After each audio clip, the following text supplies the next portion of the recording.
3 décadas de destierro y desunión, 30 años de duro exilio, extranjero domicilio, qué pena de son que canta mi errante generación.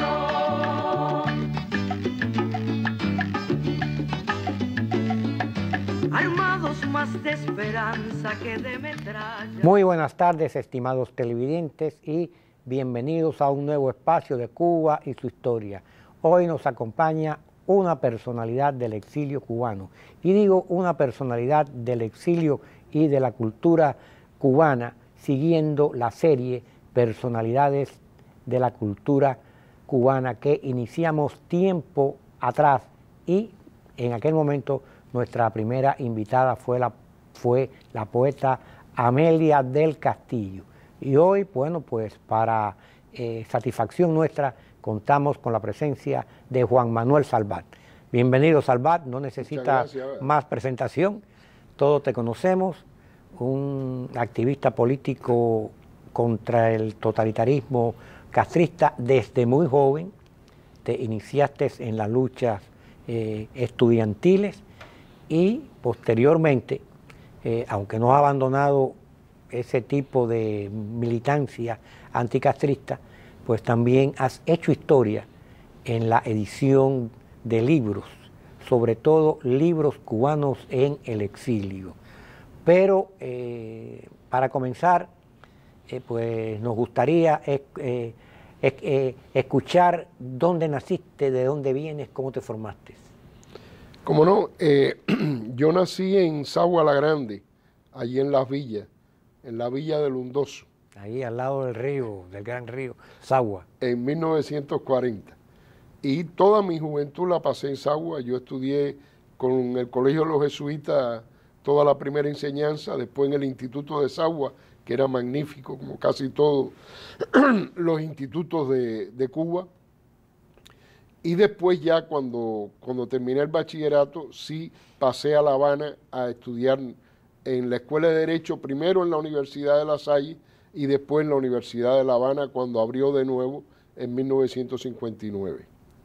¿Qué te motiva a enfrentarte en temprana época, en 1960, con el régimen castrista? Realmente nosotros comenzamos la lucha en 1959. Hay una cosa que nos chocó especialmente a nosotros, que era el ego de Castro, la unanimidad, como la denunció una vez Aguilar León en un artículo, que era un Dios todopoderoso que se estaba haciendo en Cuba.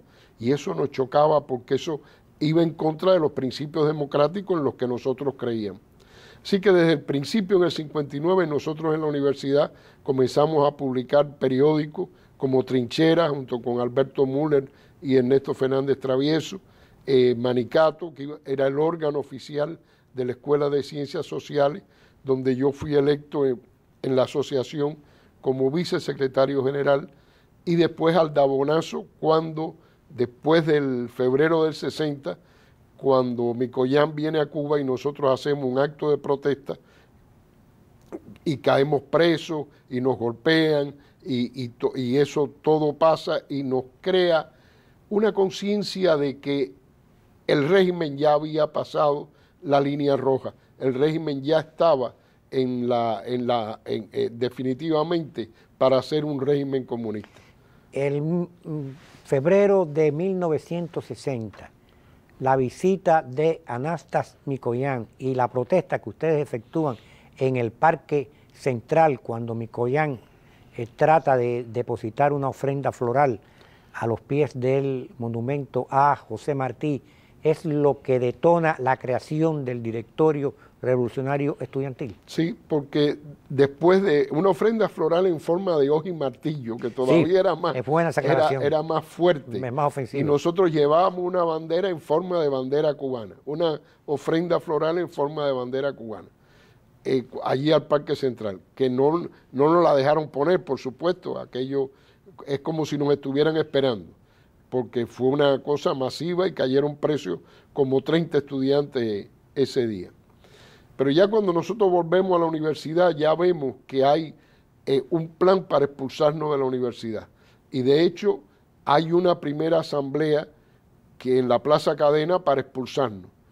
Inclusive la noche anterior nosotros hablamos con Cubela, Rolando Cubela, que era el presidente de la FEU. De nosotros había un montón que era miembro de la FEU. Y le hablábamos de que eso era una barbaridad, de cómo iban a expulsar a estudiantes, nada más que por hacer una protesta libre y pacífica.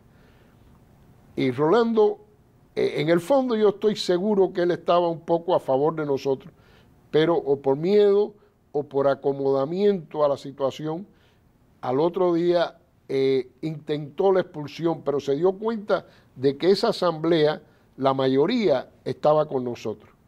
Y entonces cerró la página, habló del humanismo y de todas esas cosas que Castro había empezado a filtrar como paso a su comunismo cerrado, y no hubo expulsión. Pero más o menos a las 3 o 4 semanas convocan a otra asamblea.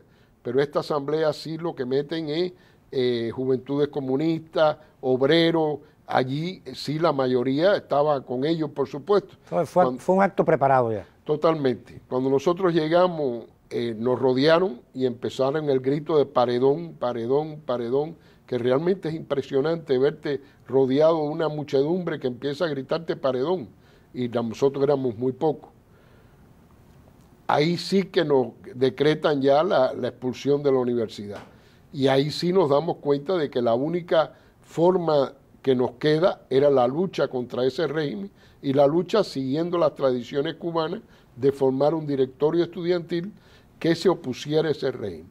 Y eso es lo que hicimos. Ya empezó, se formó el directorio y comenzó la lucha nuestra en la clandestinidad. Ahí vas al clandestinaje. Ahí estamos ya en el clandestinaje. Creo que hay una anécdota para abreviar, pero es muy interesante, que creo que te andan buscando y te detienen, pero no te identifican. Eso fue ya después de Girón. Nosotros salimos de Cuba más o menos en ese tiempo para venir a Miami. Salimos por la Embajada de Brasil.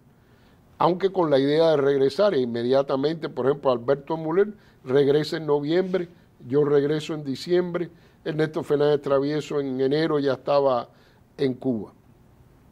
Cuando Girón, como nos cogió desprevenido, nadie se enteró de que iba a ser la invasión ese día, no nos avisaron, no teníamos... No, y hay que destacar que ya era una época que el directorio funcionaba a plena capacidad a todo lo largo y ancho de Cuba en los centros estudiantiles de la isla.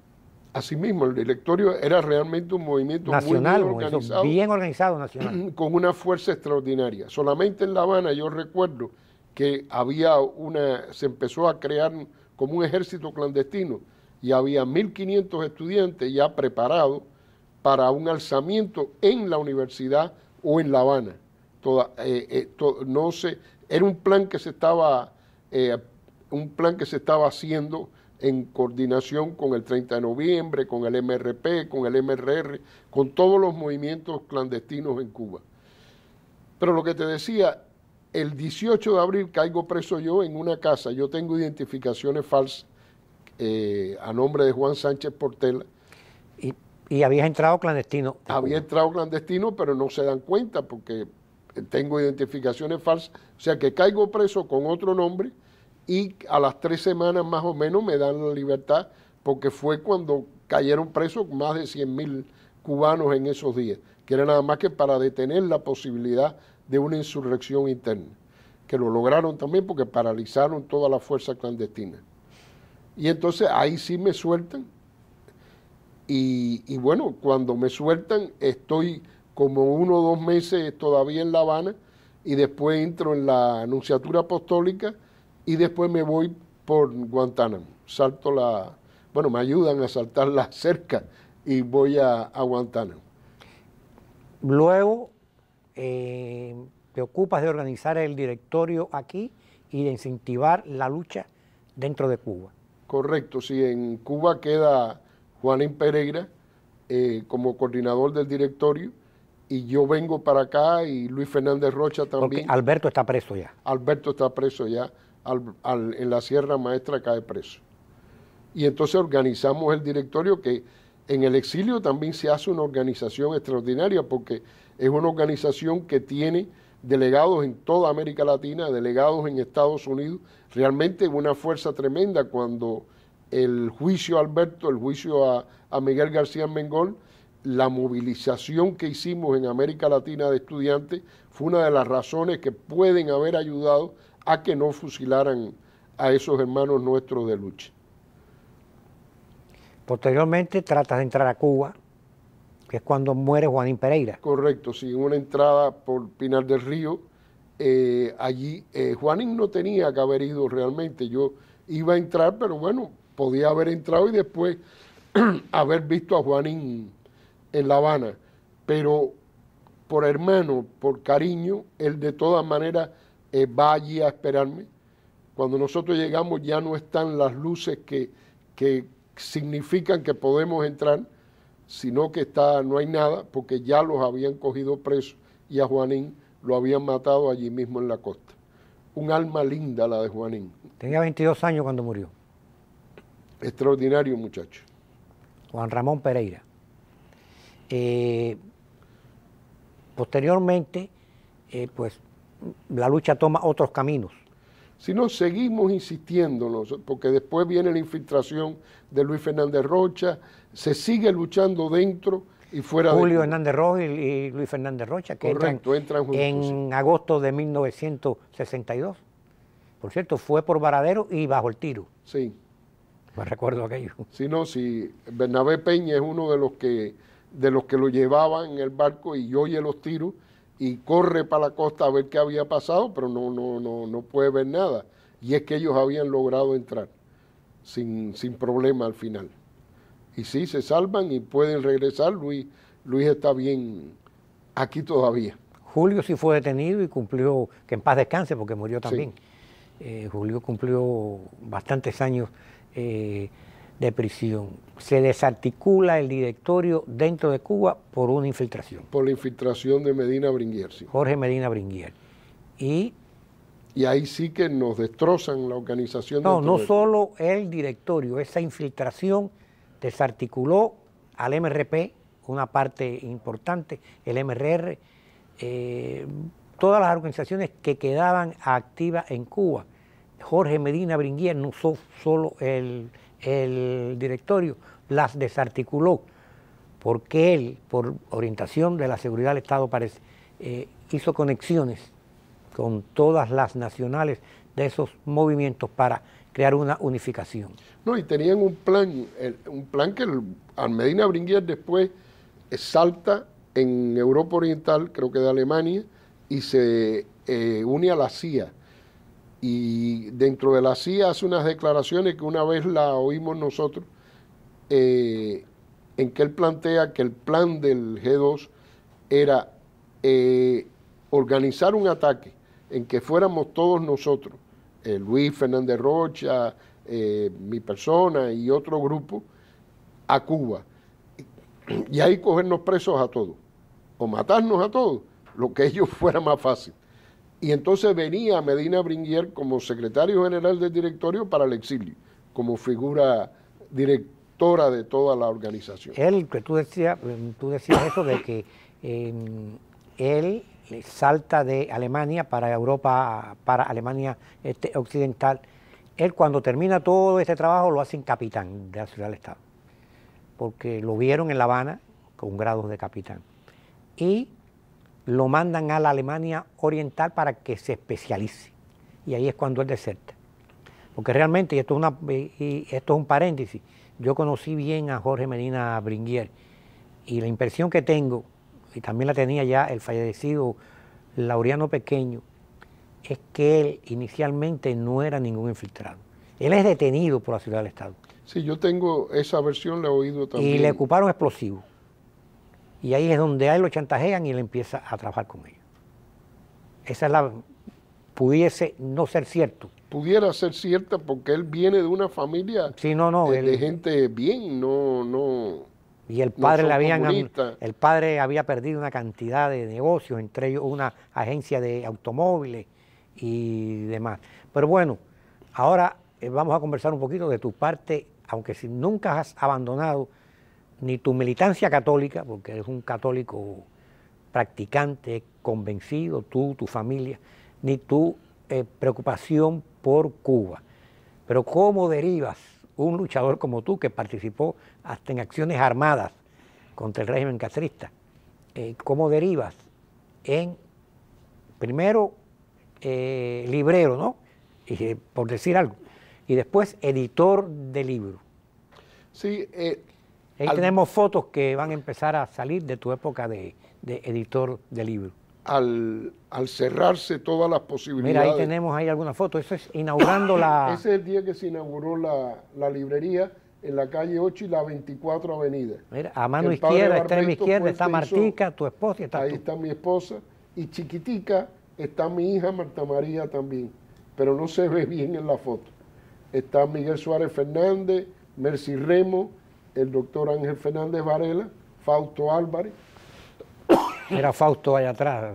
La cara de Era Fausto miembro no ha del cambiado directorio mucho. también. No ha cambiado y era mucho. el contador nuestro ya, aquí. Bueno, seguimos conversando y siguen saliendo fotos. Cuando se cierra totalmente las posibilidades... Mira la librería Universal hasta sus últimas épocas.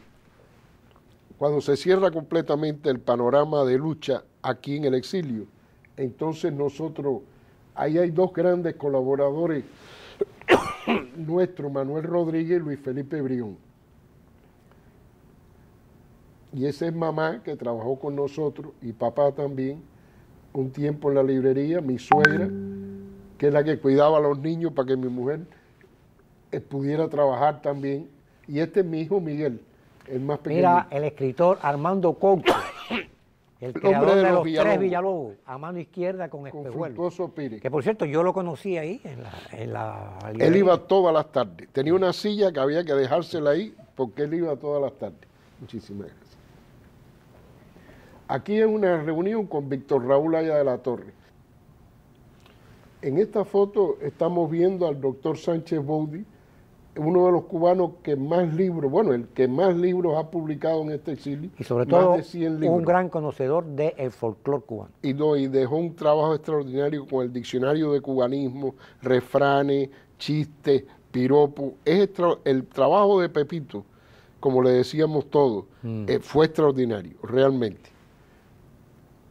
Y ahí está Pepito también cantando en una reunión que dimos un 24 de diciembre. Por cierto que en la foto anterior también estaba el político peruano Víctor Raúl Haya de la Torre. Sí, como no, O sea que muchas personalidades, el dirigente de la... personalidades pasaron por esa librería. Muchos. No solo cubanas, sino del ámbito internacional. También, sí, estuvo... Bueno, aquí está Enrique Ross con Pepito y... El fallecido Enrique Roca. Y Joaquín Añorga, el reverendo Joaquín Añorga. Manolo. A Enrique Ross le publicamos también muchos libros. Aquí está Mira. Pedro Llanes, que tuvo una librería muy importante en Nueva York, Y mira con quién está, con... y está con Enrique Labrador Ruiz, el y escritor. César Leante. O sea que por esa librería, pues... Y aquí está Anita Arroyo, entre Armando Álvarez Bravo, que se ve jovencito ahí, y Octavio Costa. Octavio Costa, sí señor. Hay historia en la librería y editora Universal. ¿Cómo derivaste en editor? Porque tú empezaste como librero, vendiendo libros. Sí, eso cayó de pronto porque era parte de la idea.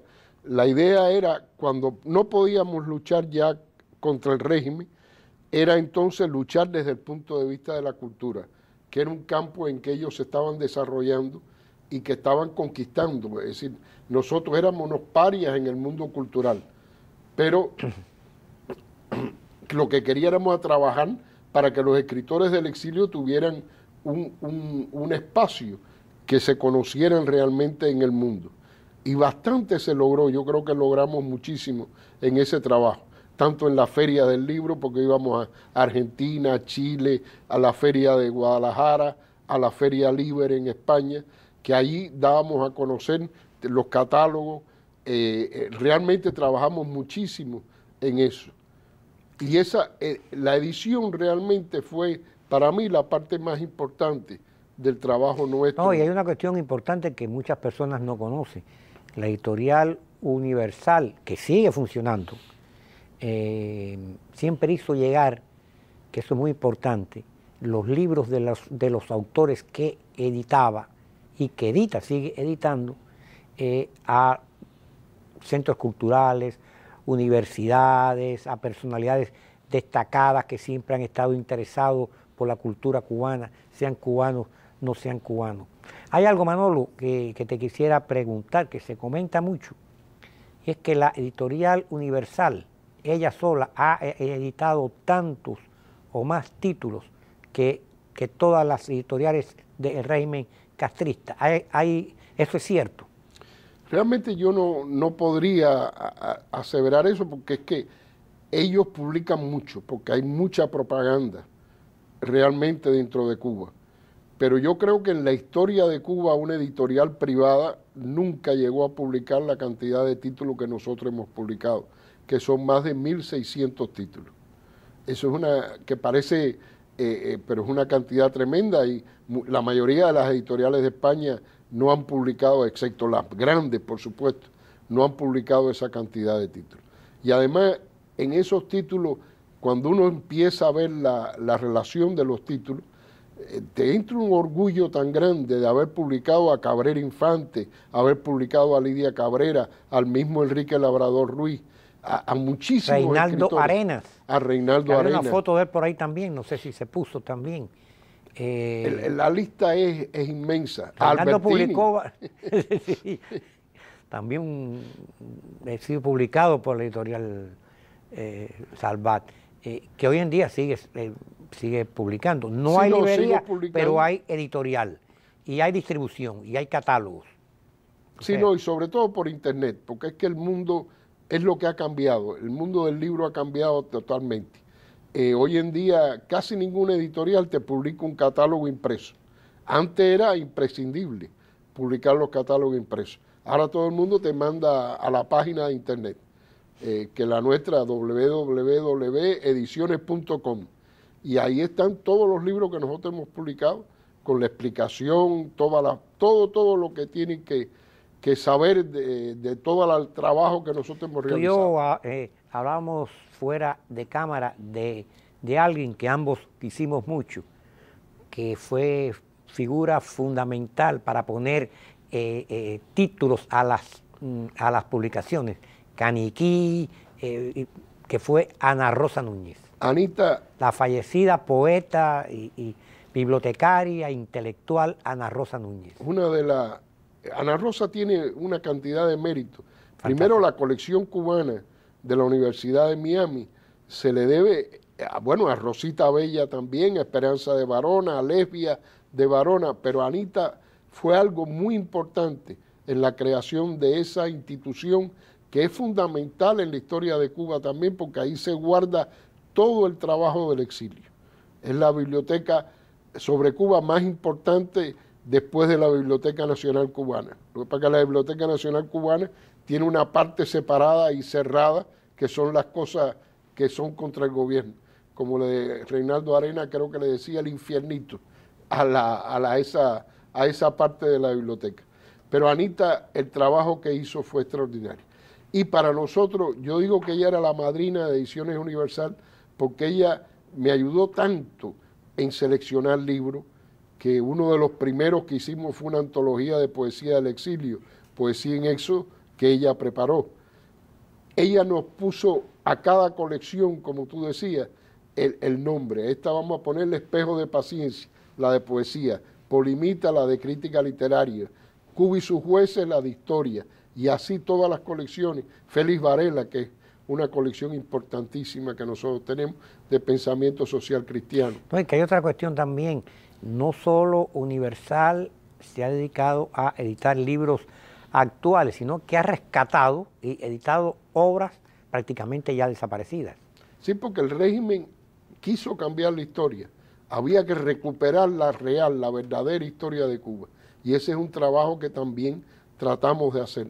Y sí, se publicaron muchas obras clásicas cubanas, hay una colección de clásicos cubanos también, que esa me ayudó muchísimo, Ángel Aparicio Laurencio también, un autor nuestro ya fallecido. Pero realmente... Por supuesto, de autores fallecidos que publicaron con Universal, y amigo nuestro, pues hay que recordar a Celedonio González. Celito. Gran amigo. Celedonio. Y gran escritor también. Las novelas de Celedonio se leían porque era muy agradable. Que nunca dejó de ser guajiro. Y retrató el exilio también. Sí, sí, no, era muy sagaz. Sobre todo en Los Primos, una novela que él publicó que era sagaz. Un primo de Cuba y un primo del exilio. Y ahí retrataba muy bien. Manolo, para hablar de ti, de tu vida, de tu obra, el tiempo es poco. Y hay algo que es imprescindible, conversar contigo, que Cuba es una preocupación tanto en la política como en la cultura, porque en eso sí has estado claro. Si no hay cultura, pues no puede haber una buena educación, si no hay base cultural, familiar. ¿Cuál es tu pensamiento actual con lo que se está viviendo respecto a Cuba, con la actualidad? Mira, yo muchas veces me pongo a pensar, bueno, muchas veces no, casi todos los días, yo creo que nos pasa a todos, a pensar en Cuba. Cuba hay una confusión tremenda y todos tenemos que vivir esa confusión, porque hay un sistema cerrado que no quiere abrirse, hay un sistema cerrado que no quiere que haya ningún cambio esencial, lo que da es muy pequeño. Pero yo creo que sí, que hay que aprovechar todas las posibilidades, hay que establecer una estrategia. ¿La estrategia cuál es? La estrategia es cambiar el sistema y lograr una democracia para Cuba. Las tácticas pueden ser muchas.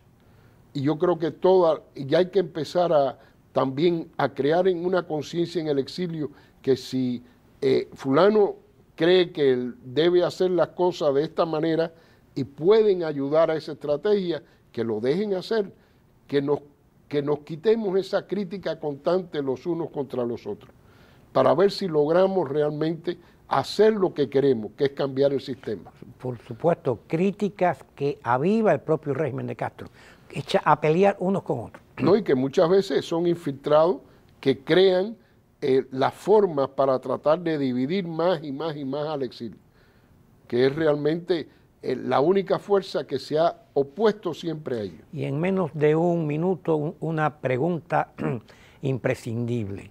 ¿Eres optimista o eres pesimista con el futuro inmediato de Cuba? Yo soy optimista en el sentido a largo plazo, porque yo sí creo que Cuba tiene una posibilidad en el futuro. Y hay cosas que se están haciendo, por ejemplo, hay un laico cubano en Cuba, Dagoberto Valdés, que está haciendo una labor extraordinaria de formación dentro de Cuba. Mi estimado Manolo, tengo que interrumpirte, es una pena, pero el tiempo es implacable. Gracias, Juan Manuel Salvat, por haber compartido con nosotros aquí en Cuba y su historia. Muchas gracias. Y ustedes, queridos televidentes, sin más, hasta la próxima vez.